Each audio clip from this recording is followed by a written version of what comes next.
മുരളീധരന്റെ പ്രസ്താവനയ്ക്ക് പാലക്കാട്ടെയല്ല ഇനി കേരളത്തിന്റെ മൊത്തം കാര്യമെടുത്ത് പ്രസ്താവന നടത്തിയാലും അതിന് അത്രത്തോളം വിലയെ കൽപ്പിക്കാനായിട്ട് കഴിയുള്ളൂ. അത് യാഥാർത്ഥ്യവുമായി ഒരിക്കലും അടുക്കാനായിട്ട് സാധ്യതയുള്ള ഒരു പ്രസ്താവനകളല്ല.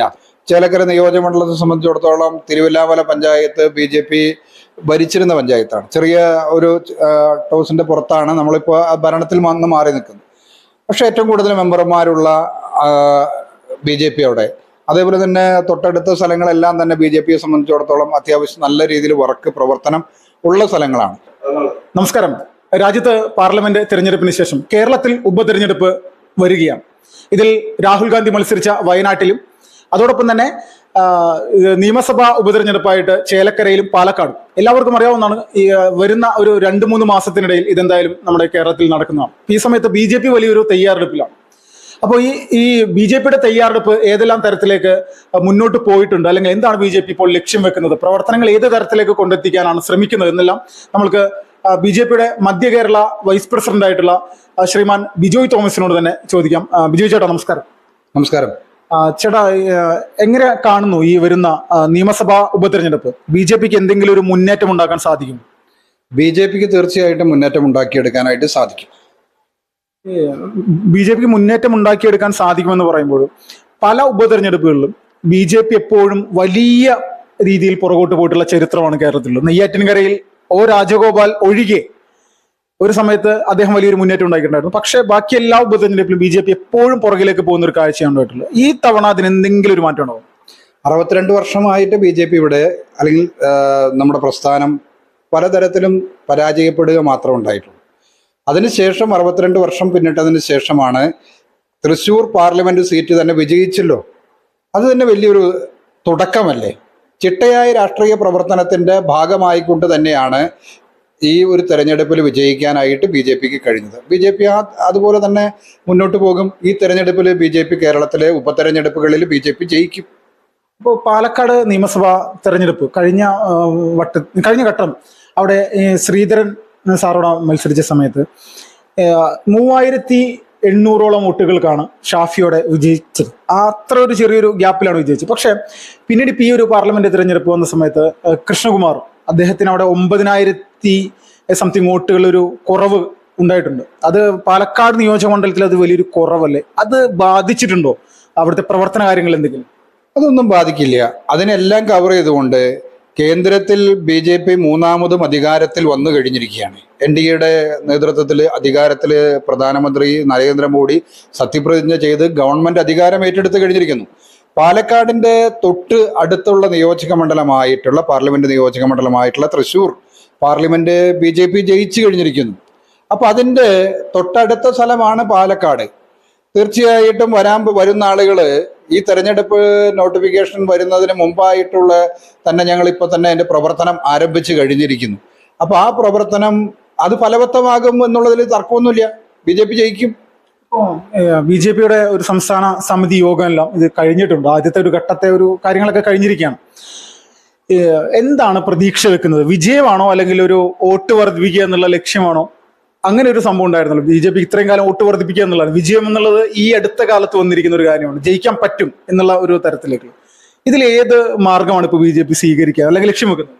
BJP വിജയിക്കുക എന്നുള്ളതിൽ കുറഞ്ഞ ഒരു കാര്യം ലക്ഷ്യം വെക്കുന്നില്ല. വിജയിക്കും. 100% വിജയിക്കാൻ വേണ്ടിയിട്ടുള്ള പ്രവർത്തനങ്ങൾ നടത്തിക്കൊണ്ടിരിക്കുന്നു. അത് ഫലം കാണുമെന്ന് തന്നെയാണ് ഞങ്ങൾ വിശ്വസിക്കുന്നത്. പാലക്കാട് ശ്രീനിവാസൻജിയുടെ വധവുമായി ബന്ധപ്പെട്ടുണ്ടെങ്കിൽ സ്വാഭാവികമായിട്ടൊരു വലിയൊരു മാറ്റം ഉണ്ടാകേണ്ടതായിരുന്നു ഈ ഒരു പാർലമെന്റ് തെരഞ്ഞെടുപ്പിൽ. അത് എല്ലാം എടുത്ു നോക്കുന്ന സമയത്ത് വലിയൊരു മാറ്റം, ഒരു 3 ലക്ഷം വോട്ട് പോലും BJPക്ക് അവിടെ നേടാൻ സാധിച്ചില്ല. കഴിഞ്ഞ വട്ടം 2,16,000 അത് ഇത്തവണ ഒരു 2,56,000 അങ്ങനെ എന്തോണ്.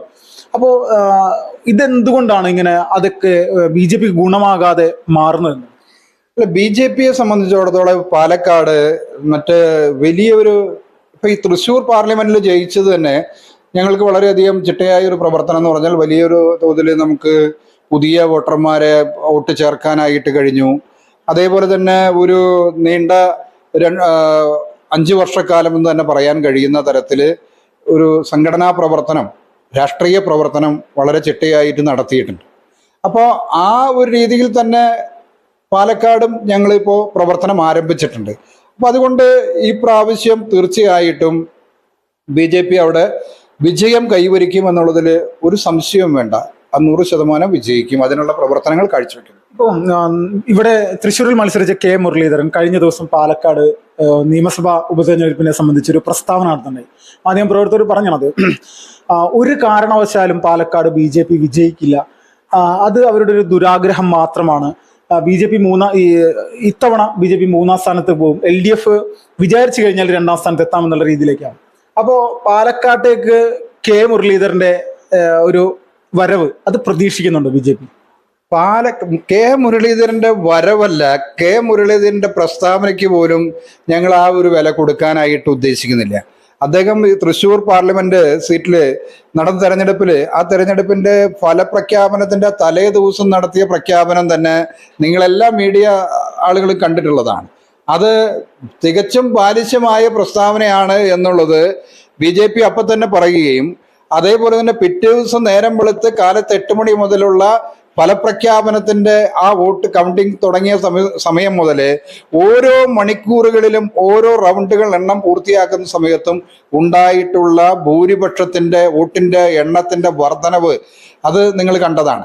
അപ്പൊ മുരളീധരന്റെ പ്രസ്താവനയ്ക്ക് യാതൊരു വക വിലയും ഇപ്പൊ ഞങ്ങൾ കൊടുക്കാനായിട്ട് ഉദ്ദേശിക്കുന്നില്ല. അതിനുള്ള വില ഇല്ല. ഇന്ന് കേരളത്തില് കോൺഗ്രസ് രാഷ്ട്രീയത്തിന്റെ അവസ്ഥ എന്താണെന്നുള്ളതിനെ കുറിച്ച് നിങ്ങൾക്ക് കുറച്ചൊക്കെ ഒരു വിജയം കാണും. പക്ഷെ തൃശ്ശൂരിൽ മുരളീധരൻ ഒരു ഘടകമല്ല എന്നുള്ളത് വളരെ വ്യക്തമായിട്ട് നിങ്ങൾക്ക് മനസ്സിലായിട്ടുണ്ട്.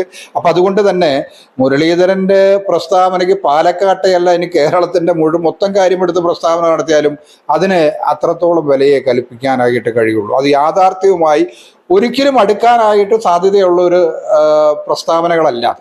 പാലക്കാട് ഏത് സ്ഥാനാർത്ഥിയാണ് പ്രതീക്ഷിക്കുന്നത്?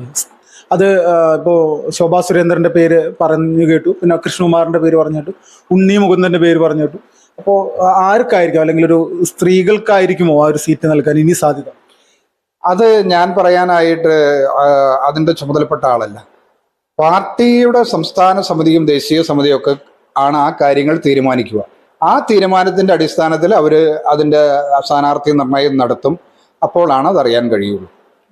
ചേലക്കരയിൽ എന്താണ് സ്ഥിതി? ചേലക്കര BJPയെ സംബന്ധിച്ച് വലിയ പുറകിൽ നിൽക്കുന്ന ഒരു മണ്ഡലമായിരുന്നു. ഇത്തവണ പാർലമെന്റ് തിരഞ്ഞെടുപ്പിൽ എന്തെങ്കിലും വോട്ട് കൂടുതൽ അവിടെ ലഭിച്ചിട്ടുണ്ടോ? വോട്ട് കൂടുതൽ ലഭിച്ചിട്ടുണ്ടല്ലോ. നല്ല രീതിയിൽ വോട്ട് വർദ്ധിച്ചിട്ടുണ്ട്. അത് ഒരു പാർലമെന്റ് തെരഞ്ഞെടുപ്പ് എന്നുള്ള നിലയ്ക്ക് നമുക്ക് നല്ല രീതിയിൽ വോട്ട് വർദ്ധിച്ചിട്ടുണ്ട്. ഇപ്പോൾ നമ്മളെ സംബന്ധിച്ചിടത്തോളം നമ്മൾ അതിൻ്റെ അടിസ്ഥാന പ്രവർത്തനങ്ങൾ നടത്തിക്കൊണ്ടിരിക്കുന്നു. ചേലക്കര നിയോജകമണ്ഡലത്തെ സംബന്ധിച്ചിടത്തോളം തിരുവല്ലാമല പഞ്ചായത്ത് BJP ഭരിച്ചിരുന്ന പഞ്ചായത്താണ്. ചെറിയ ഒരു ടോസിന്റെ പുറത്താണ് നമ്മളിപ്പോൾ ഭരണത്തിൽ വന്ന് മാറി നിൽക്കുന്നത്. പക്ഷെ ഏറ്റവും കൂടുതൽ മെമ്പർമാരുള്ള BJP അവിടെ. അതേപോലെ തന്നെ തൊട്ടടുത്ത സ്ഥലങ്ങളെല്ലാം തന്നെ BJPയെ സംബന്ധിച്ചിടത്തോളം അത്യാവശ്യം നല്ല രീതിയിൽ പ്രവർത്തനം ഉള്ള സ്ഥലങ്ങളാണ്. ഇപ്പോൾ തന്നെ അതിൻ്റെ പ്രവർത്തനങ്ങൾ നിലവിൽ ആരംഭിച്ചു കഴിഞ്ഞു. നമ്മുടെ സംഘടനാ പ്രവർത്തനത്തിന് വേണ്ടിയിട്ടുള്ള ആളുകൾ അവിടെ ചുമതലയേറ്റ് പ്രവർത്തനം ആരംഭിച്ചു കഴിഞ്ഞിരിക്കുകയാണ്. അപ്പോൾ രാഷ്ട്രീയപരമായിട്ട് വലിയ മുന്നേറ്റം ചേലക്കരയിൽ ഉണ്ടാക്കിയെടുക്കാനായിട്ട് കഴിയുമെന്ന് തന്നെയാണ് BJP പ്രതീക്ഷിക്കുന്നത്. ഈ പാലക്കാടും ചേലക്കരയും വലിയ ഒരു പോരാട്ടത്തിലേക്ക് BJP കൊണ്ടെത്തിക്കാൻ പോവുകയാണ്. ഈ വിജയം എന്നുള്ളത് എപ്പോഴും ഇപ്പോൾ തൃശ്ശൂർ ആണെങ്കിൽ പോലും, തൃശ്ശൂർ വിജയിച്ചെങ്കിൽ പോലും കഴിഞ്ഞ 2 വട്ടം ഇവിടെ പരാജയപ്പെടുന്ന ഒരു സാഹചര്യം സുരേഷ് ഗോപിക്ക് പോലും ഉണ്ടായി.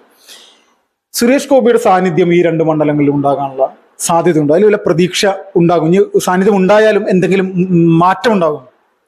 100% അദ്ദേഹത്തിന്റെ സാന്നിധ്യം ഉണ്ടാകും. അദ്ദേഹം കേരളത്തിൽ നിന്നുള്ള MP ആണ്, അതേപോലെ തന്നെ മന്ത്രിയാണ്. അതുകൊണ്ട് അദ്ദേഹം ഈ 2 മണ്ഡലങ്ങളിലും പ്ലസ് വയനാട് പാർലമെന്റിലും ഒക്കെ തന്നെ അദ്ദേഹത്തിന്റെ വലിയ തെരഞ്ഞെടുപ്പ് പ്രവർത്തനം ഉണ്ടാകും എന്നുള്ളതിലൊരു സംശയവും വേണ്ട. അതുണ്ടാകും. കാരണം വെച്ചാൽ പഴയകാലത്തെ തെരഞ്ഞെടുപ്പുകൾ ഞാൻ നേരത്തെ സൂചിപ്പിച്ചതാണ്. പഴയകാലത്തെ തെരഞ്ഞെടുപ്പുകളിൽ എപ്പോഴും BJPയെ സംബന്ധിച്ചിടത്തോളം വോട്ട് വർദ്ധിപ്പിക്കുക എന്നുള്ള ആ ഒരു രീതിയിലാണ് പ്രവർത്തനം ഉണ്ടായിരുന്നതെങ്കിൽ ഇപ്പോൾ BJPയെ സംബന്ധിച്ചിടത്തോളം ജയിക്കുക എന്നുള്ള ആ ഒരു പ്രവർത്തനവുമാണ്. അതിന് ജയം കൈവരിച്ചതിന് ശേഷമുള്ള തെരഞ്ഞെടുപ്പാണ്. തീർച്ചയായിട്ടും കേന്ദ്ര നേതൃത്വവും സംസ്ഥാന നേതൃത്വവും അതേപോലെ തന്നെ എല്ലാ സംവിധാനങ്ങളും അവിടെ രാഷ്ട്രീയ പ്രചരണത്തിന് വേണ്ടിയിട്ട് ഉണ്ടാകുമെന്നുള്ളൊരു സംശയം ഉണ്ടാവും. ഇപ്പോൾ BJPയെ സംബന്ധിച്ച് ഈ തൃശ്ശൂർ പാർലമെന്റ് മണ്ഡലം, ഇവിടുത്തെ പ്രവർത്തനം ഏതെങ്കിലും തരത്തിൽ മറ്റ് സ്ഥലങ്ങളിൽ മാതൃകയാക്കേണ്ടതാണോ? അങ്ങനെ ഒരു ഇപ്പോൾ പാലക്കാട് ആയിക്കോട്ടെ ചേലക്കര ആയിക്കോട്ടെ ഈ പാർലമെന്റ് മണ്ഡലത്തിൽ BJP വിജയത്തിലേക്ക് എത്തിയത് പല രീതിയിലുള്ള സംഘടനാപരമായിട്ട് ഒരുപാട് കാര്യങ്ങൾ, ഗുണകരമാകുന്ന ഒരുപാട് കാര്യങ്ങൾ ചെയ്തിരുന്നു. ഇതൊക്കെ മറ്റു സ്ഥലങ്ങളിൽ ഒന്ന് ആവർത്തിക്കാനുള്ള ഒരു ശ്രമം നടത്തും. അല്ല, അത് നടക്കുമല്ലോ തീർച്ചയായിട്ടും. വിജയം വരിക്കുന്ന ആ ഒരു മെത്തേഡ് എന്താണ് എന്നുള്ളതിനെ കുറിച്ച് പഠനം നടത്തി അത് വിജയം റിസൾട്ട് ഉണ്ടാക്കുന്ന ഒരു ഫോർമുലയാണെങ്കിൽ അത് എല്ലാ സ്ഥലത്തേക്കും അത് വ്യാപിപ്പിക്കും എന്നുള്ളതിൽ തർക്കമില്ല. എല്ലാ സ്ഥലത്തും അത് വളരെ മാതൃകാപരമായിട്ട് ആ ഫോർമുല അവിടെ അഡോപ്റ്റ് ചെയ്യുന്നതായിരിക്കും. വളരെ നന്ദി ചേട്ടാ ഈ ഒരു സമയത്ത് നമ്മോട് പ്രതികരിച്ചു. Okay, thank you. BJPയെ സംബന്ധിച്ച് ചേലക്കരയും പാലക്കാടും അത് വലിയ നിർണായകമായിട്ട് BJP കാണുകയാണ്. വരാനിരിക്കുന്ന ത്രിതല പഞ്ചായത്ത് ഇലക്ഷൻ, അതിനുശേഷമുള്ള നിയമസഭാ തിരഞ്ഞെടുപ്പ്, ഇതിലെല്ലാം ഒരു വലിയ ഒരു കുതിച്ചുചാട്ടം ഇതാണ് ലക്ഷ്യം വെക്കുന്നത്. ആ ഒരു കുതിച്ചുചാട്ടത്തിന്റെ ഭാഗമാണ് 20% വോട്ടുകൾ ഈ പാർലമെന്റ് തിരഞ്ഞെടുപ്പിൽ BJPക്ക് നേടാൻ സാധിച്ചത്. അപ്പോൾ വലിയ പ്രതീക്ഷയിലാണ്. അപ്പോൾ വരും ദിവസങ്ങളിൽ ഇതുമായി ബന്ധപ്പെട്ടുകൊണ്ട് ചേലക്കരയിലും അതോടൊപ്പം തന്നെ പാലക്കാടുമുള്ള തിരഞ്ഞെടുപ്പ് വിഷയങ്ങളെ സംബന്ധിച്ചുള്ള ഒരുപാട് വീഡിയോകൾ നിങ്ങൾക്ക് മുന്നിലേക്ക് എത്തിക്കുന്നതാണ്. BJP തൃശ്ശൂർ ജില്ലാ ഓഫീസിൽ നിന്നും വിപിൻ ലാൽ, ഫാസ്റ്റ് റിപ്പോർട്ട്സ്.